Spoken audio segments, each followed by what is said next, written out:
ಬಾಯಿ ಕೆಟ್ಟಿದೆ ಊಟ ಸೇರ್ತಿಲ್ಲ ಅನ್ನೋಂಥವರಿಗೆ ಈ ಚಟ್ನಿ ಅಂತೂ ಒಂದೊಳ್ಳೆ ರೆಸಿಪಿ ಅಂತಲೇ ಹೇಳ್ಬೋದು. ಹಾಯ್ ಹಲೋ ಎಲ್ಲರಿಗೂ ನಮಸ್ಕಾರ. ಜ್ಯೋತಿ ಪಾಕಶಾಲೆಗೆ ತಮ್ಮೆಲ್ಲರಿಗೂ ಸ್ವಾಗತ. ಇಂದಿನ ವಿಡಿಯೋದಲ್ಲಿ ನಾನು ಸಿಂಪಲ್ ಆಗಿ ಕೆಲವು ಪದಾರ್ಥಗಳನ್ನ ಬಳಸಿ ಒಂದೊಳ್ಳೆ ಚಟ್ನಿ ರೆಸಿಪಿಯನ್ನ ಇನ್ಸ್ಟೆಂಟ್ ಆಗಿ ಯಾವ ರೀತಿ ಮಾಡ್ಕೊಳ್ಬೋದು ಅಂತ ಶೇರ್ ಮಾಡ್ಕೊಳ್ತಾ ಇದ್ದೇನೆ.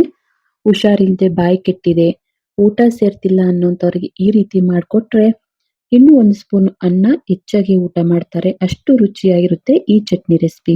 ಬನ್ನಿ ಸಿಂಪಲ್ ಆಗಿ ರುಚಿಕರವಾಗಿರುವಂತಹ ಈ ಚಟ್ನಿ ರೆಸಿಪಿನ ಯಾವ ರೀತಿ ಮಾಡೋದು ಅಂತ ನೋಡೋಣ. ಅದಕ್ಕಿಂತ ಮುಂಚೆ ಹೊಸದಾಗಿ ನಮ್ಮ ಕುಕಿಂಗ್ ವಿಡಿಯೋಸ್ನ ನೋಡ್ತಿದ್ದಲ್ಲಿ ಪ್ಲೀಸ್ ಸಬ್ಸ್ಕ್ರೈಬ್ ಮಾಡ್ಕೊಳ್ಳಿ. ಈ ರೆಸಿಪಿ ಇಷ್ಟ ಆದಲ್ಲಿ ಒಂದು ಲೈಕ್ ಮಾಡಿ. ಗ್ಯಾಸ್ ಮೇಲೆ ಬಾಣಲೆನ ಇಟ್ಟು ಗ್ಯಾಸ್ ಅನ್ನ ಹಚ್ತೇನೆ. ಈ ಬಾಣಲೆಗೆ 1 ಟೀ ಸ್ಪೂನ್ ಆಗುವಷ್ಟು ಎಣ್ಣೆನ ಹಾಕ್ತೇನೆ. ಎಣ್ಣೆ ಲೈಟ್ ಆಗಿ ಬಿಸಿಯಾಗಿದ್ದೇನೆ. ನಾನಿಲ್ಲಿ ಒಂದು 7ರಿಂದ 8 ಆಗುವಷ್ಟು ನಾನಿಲ್ಲಿ ಗುಂಟೂರು ಒಣಮೆಣಸಿನಕಾಯಿನ ಹಾಕೊಳ್ತಾ ಇದ್ದೇನೆ. ಖಾರ ನೋಡಿ ನಾವು ಎಷ್ಟು ತಿಂತೀವಿ ಖಾರ ಅಂತ ನೋಡ್ಕೊಂಡು ಒಣಮೆಣಸಿನಕಾಯಿನ ಇಲ್ಲಿ ಬಳಸಬೇಕಾಗುತ್ತೆ. ಖಾರ ಕಮ್ಮಿ ತಿನ್ನೋರು ಕಮ್ಮಿ ಬಳಸ್ಬೋದು, ಜಾಸ್ತಿ ತಿಂತೀವಿ ಅಂದವರು ಇನ್ನೂ ಜಾಸ್ತಿ ಆದ್ರೂ ಹಾಕೊಳ್ಬೋದು. ಈ ರೀತಿ ಒಣಮೆಣಸಿನಕಾಯಿನ ಫ್ರೈ ಮಾಡಿ ಒಂದು ಪ್ಲೇಟ್ಗೆ ತೆಗೆದುಕೊಳ್ಬೇಕಾಗುತ್ತೆ. ನಂತರ ಇದೇ ಬಾಣಲೆಗೆ ಅರ್ಧ ಟೀ ಸ್ಪೂನ್ ಆಗುವಷ್ಟು ಜೀರಿಗೆ, 1 ಇಡಿ ಆಗುವಷ್ಟು ಕೊತ್ತಂಬರಿ ಸೊಪ್ಪು, ಹುಳಿಗೆ ಅಂತ ಸ್ವಲ್ಪ ಹುಣಸೆ ಹಣ್ಣು, ಹಾಗೇನೆ 1 ಗಡ್ಡೆ ಆಗುವಷ್ಟು ಬೆಳ್ಳುಳ್ಳಿನೂ ಸಹ ಸೇರಿಸಿ ಇವೆಲ್ಲವನ್ನ ಚೆನ್ನಾಗಿ ಫ್ರೈ ಮಾಡ್ಕೊಳ್ಬೇಕಾಗುತ್ತೆ. ಲೋ ಟು ಮೀಡಿಯಂ ಊರಿಲೇನೆ ಇವೆಲ್ಲವನ್ನ ಫ್ರೈ ಮಾಡ್ಕೊಳ್ಬೇಕು. ಸ್ವಲ್ಪ ಇವು ಫ್ರೈ ಆಗಿದ್ದೇನೆ ಇದಕ್ಕೆ ಸ್ವಲ್ಪ ಕರಿಬೇವನ್ನು ಸಹ ಸೇರಿಸ್ಕೊಳ್ತೇನೆ.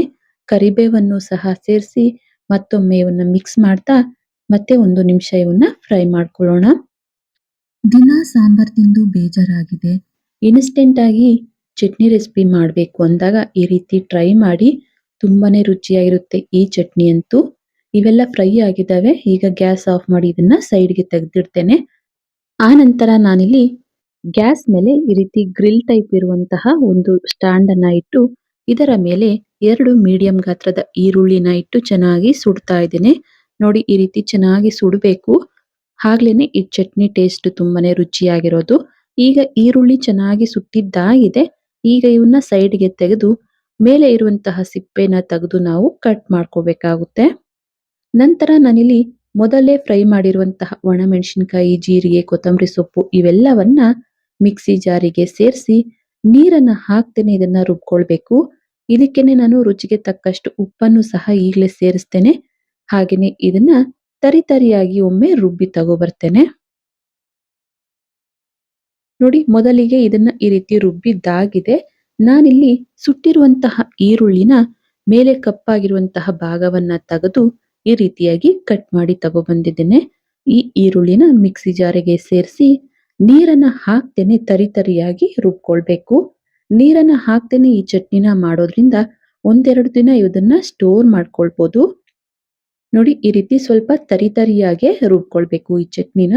ನೋಡ್ಬೋದು ಎಷ್ಟು ಕಲರ್ಫುಲ್ ಆಗಿ ಎಷ್ಟು ರುಚಿಯಾಗಿ ಕಾಣ್ತಿದೆ ಅಂತ. ನೋಡ್ತಿದ್ರೇನೆ ಬಾಯಲ್ಲಿ ನೀರು ಉರ್ತಿದೆ. ನೋಡಿ ಚಟ್ನಿ ರೆಡಿ ಆಗಿದೆ. ಇದನ್ನ ಒಂದು ಬಟ್ಲಿಗೆ ಸರ್ವ್ ಮಾಡ್ತೇನೆ.